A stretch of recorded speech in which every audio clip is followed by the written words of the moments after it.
रश्मि और अमर लॉकडाउन के चलते डेटिंग ऐप पर मिलते हैं।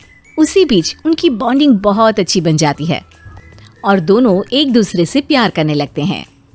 बस लॉकडाउन खत्म होते ही चटमंडी पट शादी। उससे पहले घर में बात तो कर लो। अरे माँ पापा कभी मना नहीं करेंगे। अमर की बात सुन रश्मि खुश हो जाती है। ऐसे ही दिन बीतते हैं और देखते ही देखते लॉकडाउन खुल जाता है, जिसके अगले ही दिन अमर अपने परिवार के साथ रिश्ता लेकर रश्मि के घर पहुंच जाता है।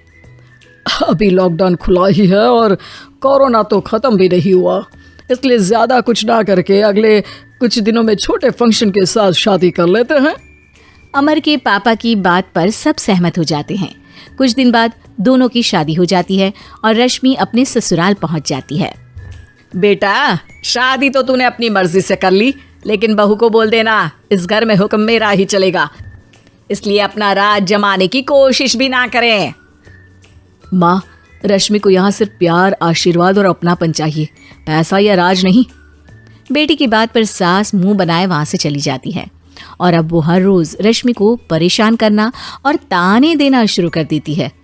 देखो, ये है आजकल की लड़की, इंटरनेट पर लड़कों से बातें करते हुए इन्हें शर्म भी नहीं आती, और यहाँ तो देखो कितनी सीधी सुशील बनकर दिखा रही है। मम्मी, शादी के रिश्ते वाले इंटरनेट ऐप से जब किसी को कोई दिक्कत नहीं है, फिर डेटिंग ऐप के जरिए मिलना किस तरह गलत हो सकता है? रश्मि के डेटिंग ऐप वाली बात सुन उसकी हैरान सास तुरंत तुनक कर पूरे घर को सिर पर उठा लेती है, जिसकी आवाज सुन अमर और उसके पापा भी वहां आ जाते हैं। हाय मेरी माता, इतना बड़ा झूठ! डेटिंग ऐप को इंटरनेट के जरिए मिली है बोलकर इस कलमुही को मेरे सर ला बिठा दिया। अरे नास पिटी, तुझे जरा भी शर्म नहीं आई? वहां न जाने कितने लड़कों से गुलु गुलु करके तुझे मेरा ही लड़का मिला था फंसाने के लिए। माँ, मुझे तो समझ नहीं आ रहा क्या बोले जा रही हो। डेटिंग ऐप इस्तेमाल करना कोई अपराध नहीं है, और तुम रश्मि को ऐसा कैसे बोल सकती हो? मैं भी तो था उस ऐप पर। पहले उसके लिए माँ से झूठ बोला और अब लड़ाई कर रहा है। सास और अमर की बात सुनकर रश्मि हैरान खड़ी रहती है। अमर, तुमने घर में झूठ क्यों बोला? ये सब देख रही हो ना, इसी की वजह से झूठ बोलना पड़ा। एक तरफ अमर और रश्मि की ये बात चल रही होती है, वहीं दूसरी तरफ सास का नॉन स्टॉप क्लेश सबको परेशान कर देता है। सब एकदम चुप, जो हुआ सो हुआ, अब मुझे कुछ ना सुनाई दे। पति की बात सुन सास चुप होकर वहां से चली जाती है, लेकिन अब वो रश्मि के सिर दुनिया भर के सारे काम डालकर उसका जीना पहले से भी ज्यादा मुश्किल कर देती है। मम्मी, मैं आपका गुस्सा समझ सकती हूँ, आपको जो करना है कर लीजिए, मैं कभी कुछ नहीं बोलूँगी। उम्मीद है किसी दिन तो आपका गुस्सा शांत होगा और नफरत प्यार में बदलेगी। रश्मि की अच्छाई को उसका नाटक समझकर सास गुस्से के 7वें आसमान पर चढ़ जाती है और उसी शाम रश्मि को नीचा दिखाने के लिए अपनी सहेलियों को घर बुलाकर उसकी बुराइयां करने लगती है। अरे कौशल्या, क्या बताऊं, आजकल के बच्चे ना बहुत एडवांस हो गए हैं।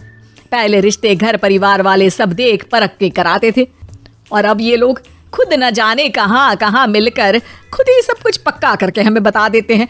लड़की का कैसा दिन धर्म, कैसा ईमान, कैसा चरित्र, कुछ नहीं पता, बस प्यार किया और घर लाकर बिठा देते हैं। अरे ऐसा क्यों बोलती हो? आजकल बच्चे अपने आप में बहुत समझदार हो गए हैं, और फिर पूरी जिंदगी तो उन दोनों को ही साथ निभानी है। अपनी पसंद से शादी कर भी ले तो क्या दिक्कत? तू ही देख ले, पहले इतना अच्छा बेटा और अब सोने पर सुहागे जैसी सर्वगुण संपन्न बहू। और पता है, अभी कुछ दिन पहले मेरी बेटी ने मुझे डेटिंग ऐप के बारे में बताया, जहां लड़का लड़की अपनी पसंद से अपने आप एक दूसरे को चुन लेते हैं, और फिर अगर सब सही रहता है तो बात आगे भी बढ़ जाती है। अरे इसमें इतना खुश होकर क्या बता रही हो? ये तो गलत है। न जाने कौन क्या है, कितना झूठ कितना सच है। अरे पर सोचो, जब तुम किसी के बताए रिश्ते को देखने जाते हो तो क्या एक ही बार देखने से सच झूठ का पता लगा सकती हो? जरूरी नहीं कि बच्चों का लिया फैसला हमेशा गलत हो। अरे बहुत बार हमसे भी तो गलत फैसले होते हैं ना। अच्छे बुरे लोग तो हर जगह मिल सकते हैं, फिर इसमें सिर्फ बच्चे ही गलत कैसे? सहेलियों की बात सुन सास सोच में पड़ जाती है और इसी तरह कुछ दिन बीत जाते हैं, जिसमें ना तो वो रश्मि को परेशान करती है और ना ही कोई ताना सुनाती है, जिसे देख रश्मि परेशान हो जाती है। मम्मी, आपकी तबीयत तो ठीक है ना? कुछ दिनों से देख रही हूँ आप मुझे कुछ बोलती ही नहीं। तो मेरा परेशान करना ज्यादा अच्छा लगता है क्या? नहीं, आपकी शांति उससे ज्यादा परेशान कर रही है।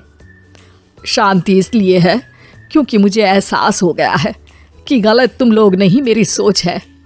प्यार तो एक सुंदर एहसास और शादी खूबसूरत साथ है। अगर ये साथ सच्चा है तो कहीं पर भी किसी भी तरह जुड़ा हो, उससे कोई फर्क नहीं पड़ता। आप कौन है? इतनी अच्छी बातें मेरी पत्नी तो नहीं बोल सकती। क्या आप भी?